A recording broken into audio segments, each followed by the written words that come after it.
Hi, my name is Michelle and I'm doing the video for the axial skeleton. So we're going to start with the frontal, which is right up here, and then the parietal, which is right over here in this area.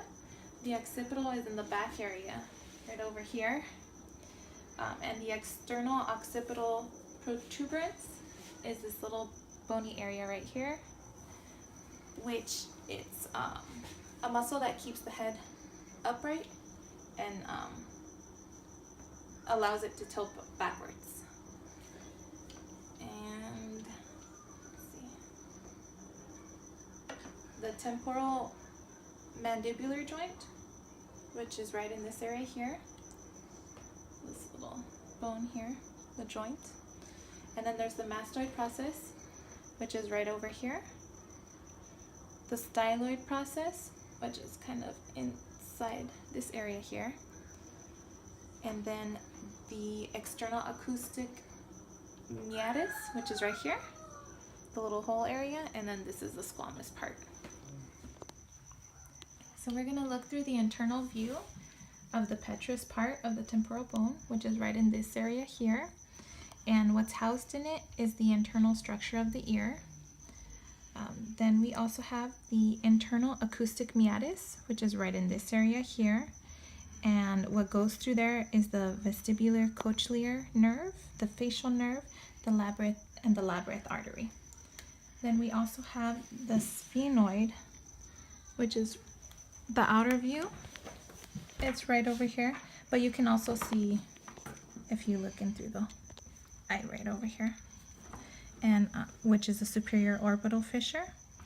And what passes through it is the superior ophthalmic vein, the lacrimal nerve, the frontal nerve, the trochlear nerve, the abducent nerve, the oculomotor nerve, and the nasillar nerve.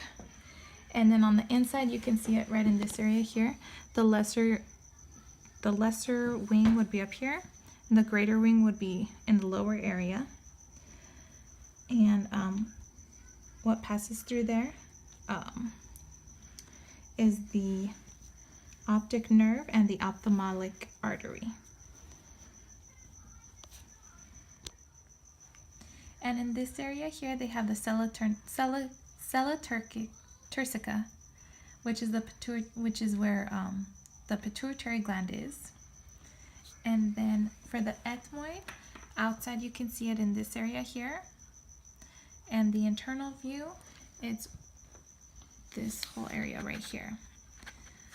The crystal galli is this bump right here, the bone, which helps secures the brain in the cranial cavity. And the cribriform plate is this little area here that the olfactory nerves passes through little holes from the nose to the brain. And then for the sutures,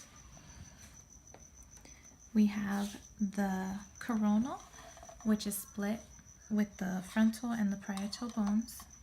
And then we have the sagittal, which kind of splits the parietal bones. And then we also have the lambdoid, which is right here, and it splits the parietal and the occipital. And then we have the squamous, which is right here. Oops. Which is right in this area here, and it splits the parietal over here, and there's the temporal area. And for the facial bones, we have the maxilla, which is right in this area here, and the alveolar process, which is this area, the teeth area. And then we also have the nasal bone, which is this area here, and the zygomatic, which is kind of like the cheekbone area here. And the two bones that form it, it's the zygomatic process and the temporal. And then we also have the vomer, which is this area right here, this bone.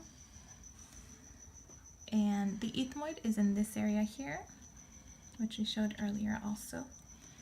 And let's see, the inferior nasal concha, which is right in this area here.